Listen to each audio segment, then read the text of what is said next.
Abdurrahman bin Auf ini al-ma'ruf, ya, Abdurrahman bin Auf dikenal 10 orang sahabat al-masyhur bi asli sahabat yadkhul jannah, masuk surga. Abdurrahman bin Auf ini terkenal 10 orang yang dijamin masuk surga. Orangnya masih di dunia. Tapi makomnya makom asbab. Kalau perdagangannya itu sudah datang kafilah dagangnya dari Yaman, dari Cina, itu ribuan onta di Madinah itu. Ribuan onta di Madinah itu karavan dagangnya siapa? Abdurrahman bin Auf. Maka gara-gara Abdurrahman bin Auf, Rasulullah sering diperhatikan, para istri-istri Rasulullah semua dijamin, semua dikasih makan. Banyak orang-orang miskin terbantu, banyak urusan dakwah dan agama terbantu. Ya. Setiap kali Rasulullah mengajak untuk mensedekahkan harta di jalan Allah untuk mendukung jihad bersama Rasulullah, Abdurrahman bin Auf mengeluarkan hartanya.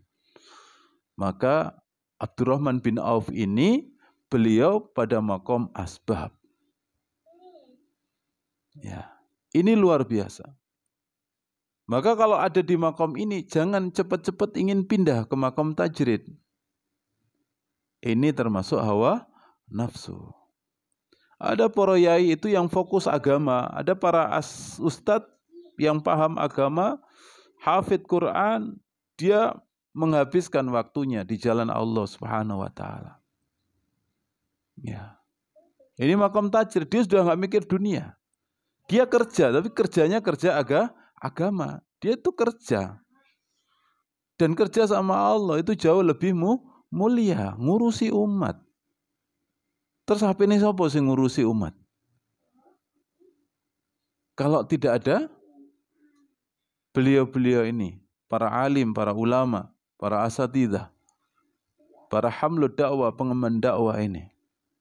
Siapa yang ngurusi agama ini? Mereka itu adalah warasatul anbiya, pewaris nabi. Dititipi ilmu sama Allah, dia ngurusi agama. Hatinya tidak bersandar kepada dunia lagi. Sudah enggak mikir duit, ya. Sudah enggak mikir apa? Pangkat, enggak mikir apa? Jabatan, enggak mikir blas. Yang dia pikirkan adalah bagaimana agama Allah ini tersebar di muka bumi ini. Maka siapa yang mikir? Yo sampean niki yang masih di makom asbab, pikirkan itu para pengemban dakwah, pikirkan itu para alim, para ulama, pikirkan itu para yai yang menghabiskan waktunya untuk agama ini. Rasulullah juga begitu. Rasulullah ini tajrid, mengosongkan kenikmatan dunia. Rasulullah Muhammad hentikan dakwah. Ya, hentikan dakwah. Harta benda akan kami kasih. Jabatan akan kami kasih, wanita akan kami kasih. Berapapun kamu mau dunia ini kami akan kasih. Apa kata Rasulullah? Kan Rasulullah sudah di makom yang sangat mulia. Dia Rasulullah sallallahu alaihi wasallam. Ya sudah enggak butuh itu semuanya, enggak butuh. Ya. Rahasia akhirat ada dalam genggaman beliau. Beliau dinampakkan akhirat itu. Surga neraka ditampakkan ketika beliau mi'raj. Saking dahsyatnya hari akhirat itu Rasulullah enggak butuh dunia, sudah. Enggak butuh dunia. Maka yang mikir siapa? Ya yang para sahabat itu yang punya uang, yang maksib pada di makam asbab. Abdurrahman bin Auf ada di makam itu. Mikirkan Rasulullah. Talha bin Ubaidillah yang masih di makam itu. Mikirkan Rasulullah. Ya. Maka ciri makom yang sesuai dengan kita itu apa? Apapun amanahnya, apapun profesi kita, kalau itu membuat kita dekat dengan Allah, berarti itu cocok karo sampean. Makomi sampean ndek kono. Jangan maksa. Enak ya koyo Pak Yai ya.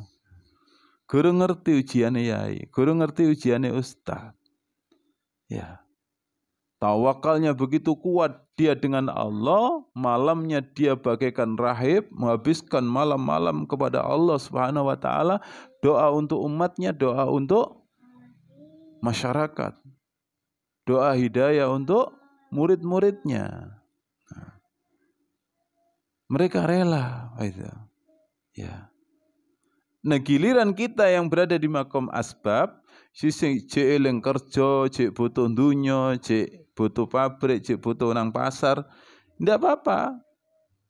Ya, teruskan. Tapi ya sampeyan iki sing mikir-mikir apa? Para yai, para ulama itu dipikiri. Nah, itu. Itu.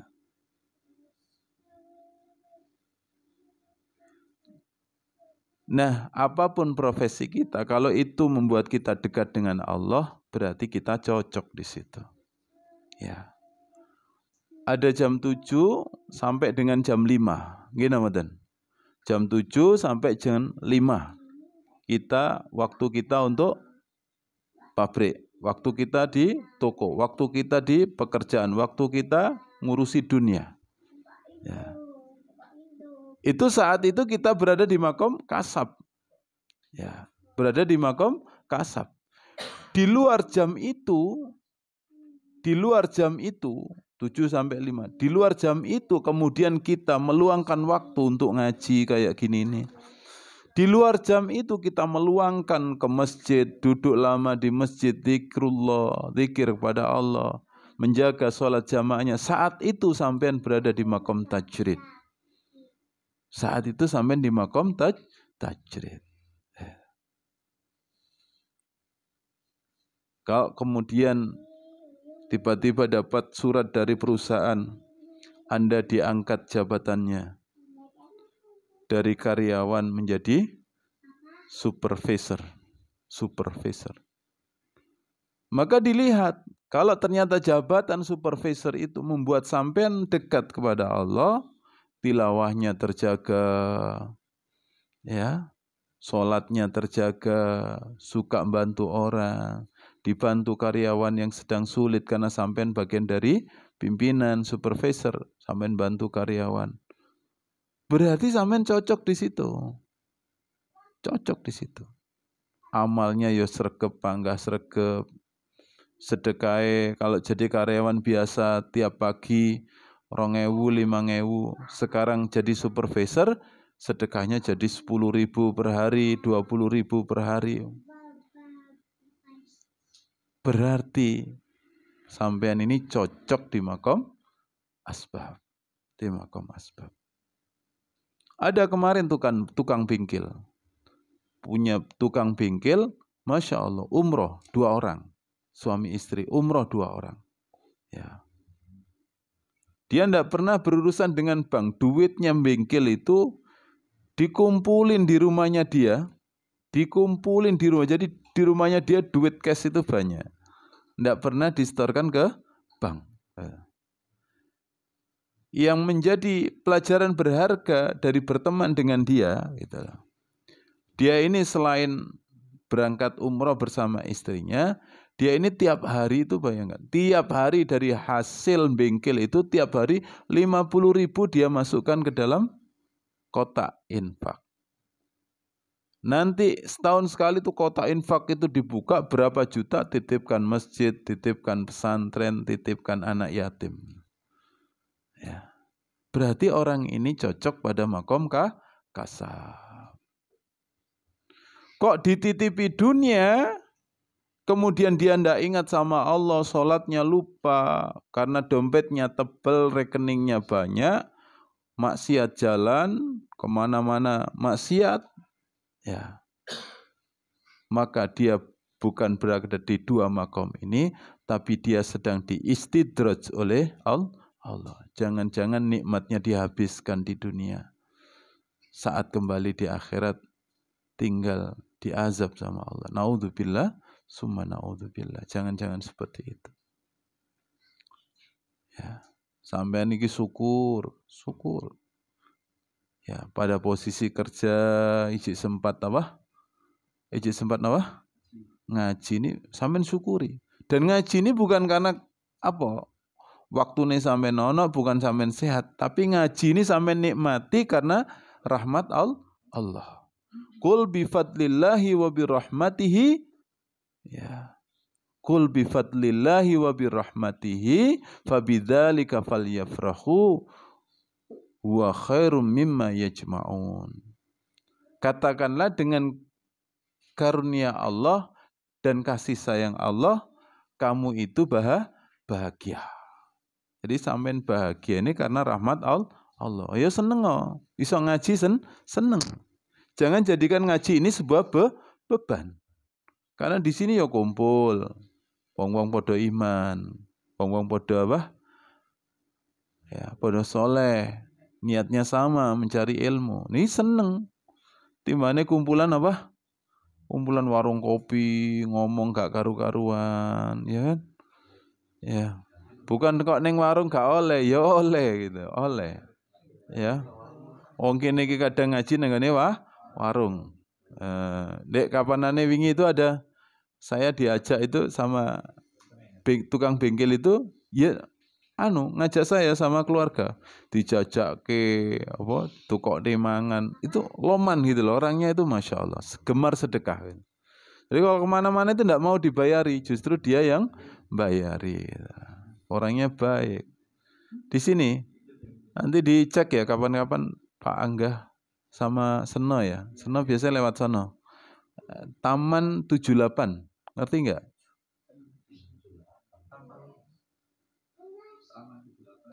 Kafe Kaman 78. Ya. Iya, itu masuk.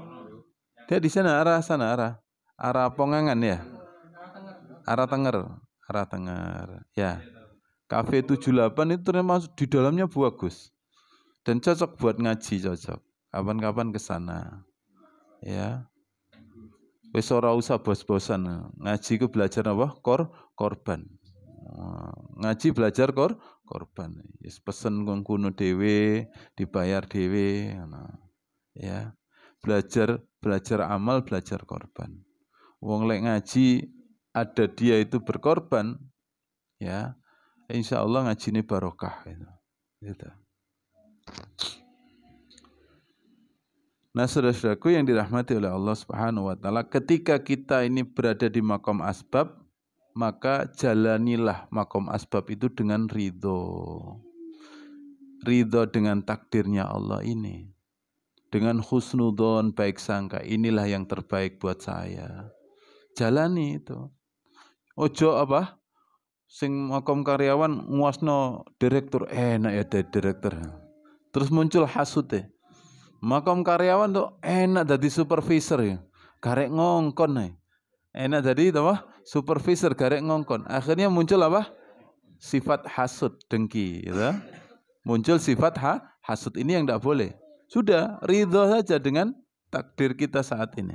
Aku tidak tenang ini ya ridho. Ya Allah ridho. Irhamni, rahmatilah aku. Ya, rahmatilah aku. Ya kita tidak bisa lepas dari rahmat Allah. Maka sandarkan diri kita ini kepada Allah. Minta rahmatnya Allah, kasih sayangnya Allah. Ya. Ya sudah kita syukuri. Apapun kondisi kita saat ini kita syukuri. Yang belum dapat kerja kita syukuri. Ya, ada yang belum dapat kerja, nyari lamaran kerja kok sulit. Ya, itu berarti sampean jangan berharap ke manusia, sandarkan harapannya kepada Allah. Sampean mari tetep lamaran yang kono-kono kok gurung ono sing diceluk. Ya wis, ojo diterus nih, mlebu masjid. Masjid. Salato, minta sama Allah yang terbaik gitu. Ya. Kenapa? Nah. Contoh lagi di makom tajrid. Contoh makom asbab dan makom tajrid. Siapa yang pernah nyantri? Siapa yang pernah nyantri? Siapa yang pernah nyantri? Mondo. Pernah mondo? Santri-santri itu Kalau dia mondok, kemudian dia waktu-waktunya pagi, siang, dan malamnya digunakan untuk menuntut ilmu di pondok. Dengan sabar, dia buka lembaran per lembar, lembaran 1, lembaran 2, sampai akhir dari kitabnya dipelajari semuanya dengan sabar. Dia itu pada makom tajrid. Santri itu pada makom tajrid. Dia nggak mikir dunia, karena yang mikiri dunia siapa? Bapaknya. Bapaknya ini yang berada di makom asbab. Bukan berarti makom asbab itu jelek, tidak. Ya, bapaknya yang mencari kerja, mencari mendapatkan uang, mendapatkan rezeki Allah, kemudian dari pendapatnya dikirim ke pondok. Anake ben mikir ilmu, ben mikir agama, ben mikir belajar tawakal, ben mikir belajar dadi wong apik, dadi wong soleh. Itu bagus. Dia di makom tajrid itu. Kalau sudah di makom itu teruskan. Makanya mondok sing temen gitu. Saat ini sampean kabeh iku berada di makom tajrid, mengosongkan dunia, duduk belajar ngilmu agama. Sampean saat ini berada di makom tajrid. Menisuk balik nang makom asbab, ya disyukuri. Ya, ayo dadi karyawan sing apik. Apa perintah Allah? Ikhris ala ma yanfa'uk. Giatlah, semangatlah. Ya, yang profesional lah. Ya, itqon, yang profesional. Ya. Kalau orang Jepang namanya apa? Apa Pak Angga? Sampeyan kan rada Jepang. Apa Jepang ngomong? Ya. Bahasa Jepang apa yang semangat profesional? Hah? Apa itu? Lupa saya. Hah? Apa itu? Ya wis ngono kuwi lah. Wis ngono kuwi. Ya, profesional. Ya. Kalau bahasa Arabnya itqanul minal amal. Innallaha yuhibbul ladzina ya idza amila ahadukum ayyutskinah. Allah itu senang kepada seorang hamba kalau dia kerja itu profesional. Allah senang gitu. Allah senang. Nah, kalau di makom asbab ya sing temen gitu loh. Ojo mblamble. Makom asbab nguasno Pak Yai kok enak ya Pak Yai. Terus macak Yai. Terus macak Yai. Terus marung gawe sorban. Sing arep menehi sapa gitu. Sing arep menehi sapa gitu. Ya. Jadi bersabar di makom asbab, ridho, sabar, pasrah. Terus hati ini sing seneng, bahagia karena rahmat Allah. Yakin bahwa takdir kita saat ini yang kita jalani inilah yang terbaik dari Allah gitu. Jadi hati ini juga ngersulo, hati ini gak ngersulo. Yang belum kerja juga begitu, ini yang terbaik Allah. Berarti saya ini harus memperbanyak ibadah. Dikasih nganggur ini apa? Ibadah. Perbanyak sandar ke Allah. Itu. Ya. Nah, saudara-saudaraku yang dirahmati oleh Allah, contoh lain dari makom tajrid ini lagi. Ada jamaah haji berangkat ke Mekah. Jamaah haji ini tugasnya apa? Tugasnya apa? Khusyuk ibadah di Baitullah, di tanah suci, di tanah haram. Khusyuk ibadah. Ibadah khusyuk. Memperbanyak amal, memperbanyak sedekah, memperbanyak zikir di sana. Itu jamaah haji tugasnya itu. Nah, bersama dengan mereka ada yang namanya dokter. Ada yang namanya apa? Dokter. Maka dokter ini dia di makom asbab. Dia berusaha melayani orang-orang yang sedang apa? Sedang haji, melayani kesehatannya, menjaga kesehatan. Kalau ada yang sehat, ada yang sakit, dikasih obat, diperiksa dan sebagainya, dibawa ke rumah sakit. Itu tugasnya apa? Dokter. dokter ini di makom asbab. Jamaah haji saat itu mereka pada makom tajrid. Makom tajrid. Ya. Karena doa-doa orang yang soleh, doa-doa orang yang dekat sama Allah, itu menjadikan Indonesia ini baldatun thayyibatun wa rabbun ghafur. Rahmat lil alamin, Allah turunkan rahmat ini karena doa-doa orang yang soleh, doa-doa para waliullah, doa-doa yai, doa-doa ustad. Ya. Sampean di makom asbab, sing kerja, sing golek duit, ya kudu ngerti. Yai ini gak sibuk ngurusi dunya, tapi sibuk ngurusi agama. Yai iki sing minterne anake sampean. Ilmune yai ini yang diturunkan kepada anak-anak sampean yang dititipne pesantren. Maka para bapak-bapak santri ini, wali santri, mereka berada di makom asbab, mereka harus ngerti bahwa di pesantren itu ya butuh mangan. Ustadz ya butuh apa? Nyandang. Ustadz ya butuh beli kitab dan sebagainya. Maka wali-wali santri itu yang harus ngerti kondisi pesantren. Kira-kira gambarannya begitu, saudara-saudaraku, tentang makom asbab dan makom tajrid. Jangan memaksakan diri untuk melompat. Kalau sudah berada di makom tajrid dadi yai kok mari ngoten napa? Nang pasar ngurusi dagang, nang pasar ngurusi napa? Transaksi. Terus mari kok nang pabrik, toko pesantren terus mari mlebu pabrik golek kerjaan. Nah, ini berarti apa? Inhitatun, merosot pangkatnya. Minal himmatil aliyah, dari kedudukan yang tinggi dari makom tajrid menuju makom asbab. Ini turun pangkatnya. Kok ono yai mari ngono apa? Total gitu ya. Begitu. Wis ngurusi umat kok ngurusi apa? Dunia. Itu pangkatnya tuh turun itu. Ya. Nah, saudara-saudaraku yang dirahmati oleh Allah Subhanahu wa taala, kiranya cukup kajian pada malam hari ini, kajian tentang hikmah yang kedua. Mudah-mudahan Allah menurunkan hikmah, menurunkan hidayah, menurunkan taufiknya, rahmat dan hidayahnya untuk kita semuanya. Dan kita dipahamkan semakin sering ngaji, semakin dekat sama Allah. Kiranya cukup sekian. Ya.